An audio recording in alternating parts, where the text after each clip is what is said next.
ሆኜ ላድርግሽ?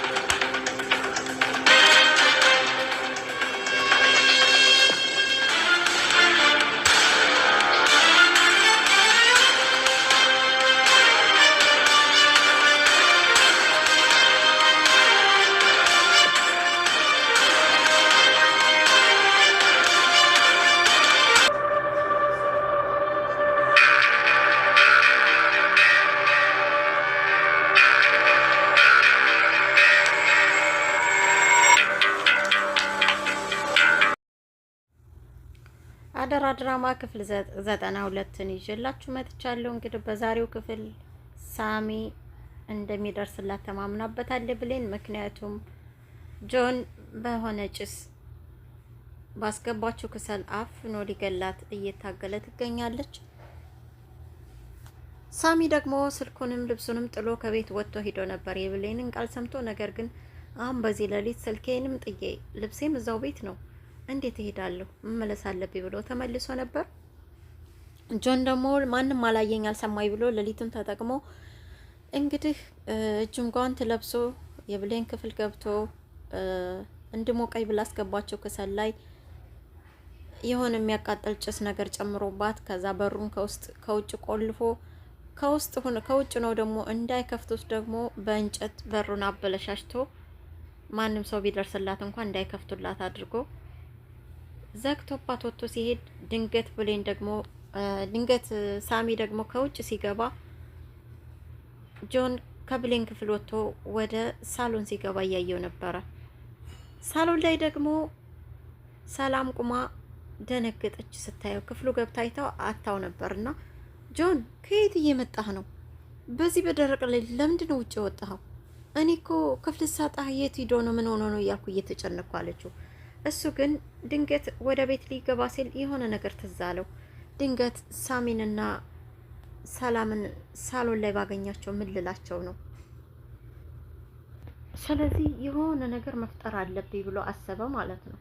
እናም እንግዲህ ከአትክልቱ ውስጥ የሆነ እሾህ ነገር አነሳና አፍንጫውን አደማ። ከዛ አነሰረኝ ብሎ ሶፍት ወትፎ ገባ ማለት ነው።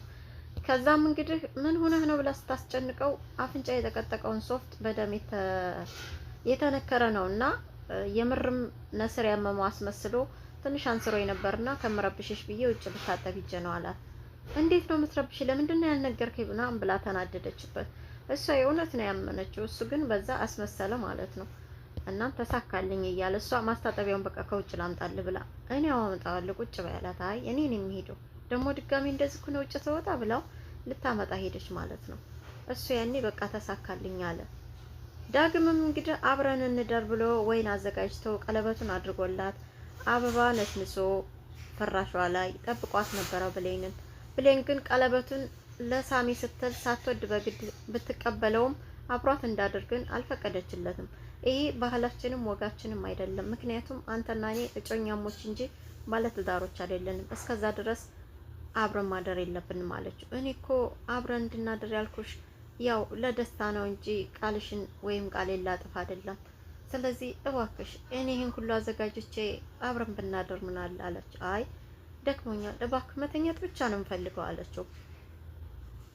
በቃሽ እኔም ከጎንሽ ዝም ብዬ ልተኛ። አይ እባክህን ውጣልኝ ልተኛበት አለችውና እሺ ብሎ ለሷ ሲል እየተናደደባት ግን በውስጡ ወጥቶ ሄደ። ክፍሉ ገብቶ ተኛ ማለት ነው። ብሌንም እንግዲህ ተጭኖኛል፣ አሞኛል ልተኛ እያለች ስለነበር ጥቅልል ብላ ተኝታለች። ጆን ደግሞ ያስገባችውን ክሰል ተጠቅሞ በቃ በገዛ እጅሽ ሞትሽን አፈጠንሽው እያላት ነበር ክሰሉን ስትወስደውና ክሰሉ ላይ የሚጨስ ነገር አድርጎ አፈናት ማለት ነው። በሩንም ቆለፈባት። በምታዩት መልኩ እንግዲህ ራሷን መቆጣጠር አቃታት። በሩን መክፈት አልቻለችም። ስትቆረቁር የሚሰማት የለም፣ ስትጠራ የሚሰማት የለም። ደክማለች። በመጨረሻ እንግዲህ ሳሚ ጋር ደወለች እንደምንም ተንደፋድፋ። ግን ሳሚም ውጭ ላይ ቁጭ ብሎ ጆን እዛ ክፍል ምን አድርጎ ነው የመጣው? ግን ደግሞ ለምንድን ነው የምትጨነቅላት? ሂድ ከዚህ ብላኝ የለ እንዴ? ለምንድን ነው ይሄን ያህል ማስብላት? እያለ እንግዲህ ከራሱ ጋር እያወራ ግን ደግሞ ከልቦ አላወጣትም ነበር። ስለሷ ነበር የሚያብሰለስለው።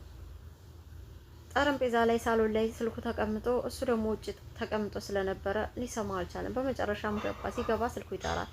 ሲያየው ብሌን ናት። እንዴ በዚህ ሰዓት ብሌን ምን ሆና ነው? ምን ሆና ነው የኔ ቆንጆ የደወለችልኝ? ብሌን ለኔ ደወለች ብሎ ብድግ አደረገው ማለት ነው።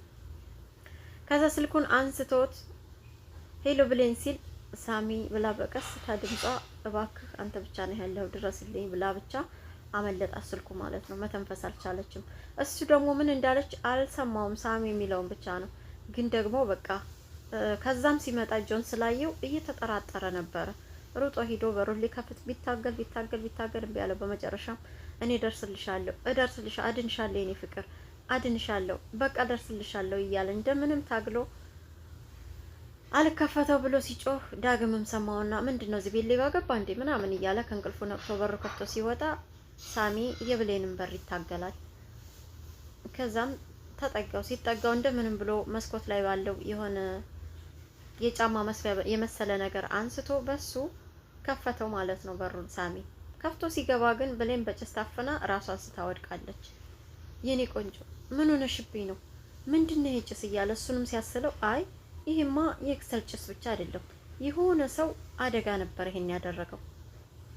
ግን ማን ይሄን ያደረገው እያለ ብቻውን ሲያወራ ዳግም ይሩጦ ደረሰለት። ከዛ እንግዲህ ሰላምም ነቅታ ነበር መሰለኝ ሩጣ መጣች። ሁሉም ደረሱ፣ ተረባረቡ። አንስተውት ሊወስዷት ሲሉ እንዳጋጣሚ ዳጊ እጇን ያዘ ሲያረግ ቀለበቱ እጇ ላይ የለም። እንዴ ቀለበቴ ነው ልቀዋለች እንዴ ልታወልቀው ነገር ነበር እንዳድርግልኝ ያለችው እያለ እሱ እንደዛ ሆና የሚያስበው ስለ ቀለበቱ ብቻ ነው። ሳሚ ደግሞ በጣም ተናዷል። ሁኔታውን ስለተረዳው ይመስለኛል። ብሌንን እቅፍ አርጓት በሉ አሁን ጊዜ የለንም፣ ማን ነው እንዲያደርገው ሲባባል ጊዜ የለንም እሱን ለመፍታት አሁን ልጅቱን ሆስፒታል እንውሰዳት ብሎ እቅፍ አርጓት ሆስፒታል ሊወስዳት ሲወጣ ቀለበቱን አየው እዛው ፍራሽ አጠገብ ወድቆ ማለት ነው። ሳሚ በእግሩ እርግጥ አድርጎት ነው የወጣው ማለት ነው ካስተዋላችሁ። እና በመጨረሻ እንግዲህ ሆስፒታል ሄዳለች። ሆስፒታል ሄዳ ምርመራ የተደረገላት ነው ሁሉም። ሰላምም እኔ ነኝ ጥፋተኛዋ ትላለች፣ ሳሚም እኔ ነኝ ጥፋተኛው ይላል። ጆንም በበኩሉ ደግሞ የሰላምን ቅንነት አይቶ ያጠፋው ጥፋት በጣም ከባድ እንደሆነ ተሰምቶታል። ምክንያቱም ሊታጠብ ሲል ውሃ አምጥታለ በማስታጠቢያ ሰላም አስተጣጠቡ አስጠላትና በቃ እንደው ምን ልጠብህ ምንድነው ውሃ ማስነካት ነው ወይ መታጠቢያ ምን ይባላል አለችው። እንዴ የኔ እኮ ደም ነው አትፈሪም እንዴ እንዴት ነው ልጠብህ የምትይኝ አለ። ለምን ደም ፈራው አለችው። አይ የሆነ በሽታ ቢኖርብኝ ይሳለ እንዴ አለብህ እንዴ አለችው። አይ የለብኝም እንደው ግን ቢኖርብኝ ይሳለ። ሰላምም አውቃለሁ በሳይንስም አምናለሁ ብዙ በደም የሚተላለፉ ተላላፊ በሽታዎች እንዳሉ አውቃለሁ። ነገር ግን አንተ ልጄ ነህ።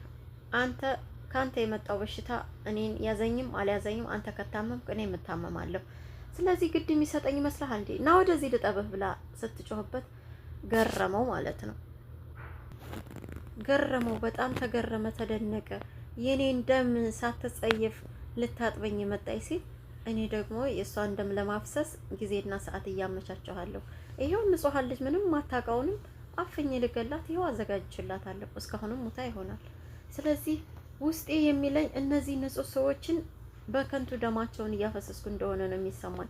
ቆይ ምንድነው ያደረኩት? እኔ ማረባ ሰው ነኝ እያለ እንግዲህ በሩን ዘግቶ ከራሱ ጋር እየታገለ ነበር። ግን እንደዛም ሆኖ ወጥቶ ብሌንን ሊያድናት አልሞከረም። ግን ቤቱ ሆኖ እየተጸጸተ ነበር። አትርፈዋት ማለትም ሳትሞት ወደ ሆስፒታል አቅፈው ይዘዋ ሲሄዱ ሲያይ ተንበርክኮ ፈጣሪን አመሰግን፣ ወይኔ ተረፈች ተመስገን አለ።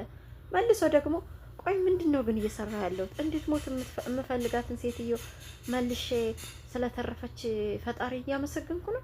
አልገባኝም፣ ምን እየሆንኩ ነው ግን እያለ እንግዲህ ከተንበረከከበት ተነስቶ ደንግጦ ተከተላቸው። መኪና ገባ፣ አብሮ ሄደ። እንግዲህ ብሌንም ሆስፒታል ደርሳለች። ሕክምና እየተደረገላት ነው። እናቷን በጣም ከብዶኛል ዛሬ በጣም ጨንቆኛል፣ ብሌን ደህና ትሆን እስኪ በደንብ ይንጋና ደውላታለሁ አለቻት። ጓደኛዋም እንግዲህ ፀሐይ ማለት ነው ተይ ልጅሽ ላይ አታሟርቺ፣ ብዙ መጥፎ ነገር ስታስቢ የእውነት ይሆናል ይባላል፣ እንደዚህ አትበይ ተይ ጓደኛ የተባባሉ ማለት ነው። ቃል ደግሞ ቀይር ብሎባት እኔ የሽሮ አንቀጥቅጦኛል፣ ለመለወጥ ማለት እኮ መጥፎ ነገሮችን በሙሉ ራሳችን ላይ መፈጸም ማለት አይደለም። እኔ የግዴታል እኔ እንድለወጥ ይሄን ዝቅተኛ ህይወት የግድ ለምጄ መኖር አለብኝ ማለት አይደለም። ውሃም አልቀዳም ውሃ ፈልጋለሁ ምናምን እያለች እንግዲህ በቃ እኔ ያመጣልሻለሁ ብላ ገነት በፍቅር አሁንም ማሸነፈቻት። በመጨረሻ ምን ሆኜ ነው ዛሬ ግን ተነጫነጭኩኝ እኮ። አይ በቃ እኔ ነኝ ውሃ ሂጅ ማመጣው እንደውም በጧት ውሃ መቅዳት ደስ ይለኛል ብላ ተነስታ ሄዳለች። እናቷም ግን ልክ ባትወልዳትም ስላሳደገቻት የብሌን ችግር ተሰምቷታል ማለት ነው። ሰላምም እንግዲህ በጣም ተጨንቃለች። ዶክተሩም ብሌንን ሲያክማት ቆይቶ ወደ ውጭ ሲወጣ ሁሉም ግር ብለው ተነሱ። ስለ እሷ መልካም ነገር እንዲነግራቸው እየተማጸኑ፣ ዶክተሩም እንግዲህ ብዙ አትጨነቁ፣ ደህና ነች፣ ምንም አልሆነችም፣ ግን ደግሞ የቅርብ ቤተሰቡ አለ። ማን ነው አለ። ዳግም ተቀዳድሞ እኔ ነኝ፣ እኔ ጮኛዋ ነኝ አለ። ሳሚ ደግሞ እሷ እናቷ ነች፣ እሷ ትግባ አለው። በቃ ነይ እሺ አንቺ፣ አንተም ግን መምጣት ትችላለህ አለው። ሁለታቸውም ገቡ። ሳሚና ጆን ደግሞ ጠረጴዛ ላይ ማለትም ወንበር ላይ ውጭ ላይ ቁጭ ብለዋል። ዶክተሩ ምን እንደሚላቸው እንዲሁም ደግሞ የብሌን ያለችበት ሁኔታ እነገነት ደግሞ ሲሰሙ ምን እንደሚፈጠር ደግሞ በሚቀጥለው ክፍለ ጊዜ ይዤላችሁ መጣ ይሆናል። ብሌን እንግዲህ ለተወሰነ ጊዜ ራሷን ስታ በወደቀችበት ሰዓት እቤት ሁሉም ሰው ሲያዝን፣ ሲያለቅስ፣ ሲጮሁ ቃል ደግሞ እያቸፈች ስታዝን እየታያት ነበር በህልሟ ማለት ነው። እንደ ቅዠቱ ነው ማለት ነው። እናም እንግዲህ ብሌን በሰላም እንደምናገኛት ለነገው ክፍል ተስፋ እናደርጋለን። ምክንያቱም ይሄ ለብሌን አይገባትም።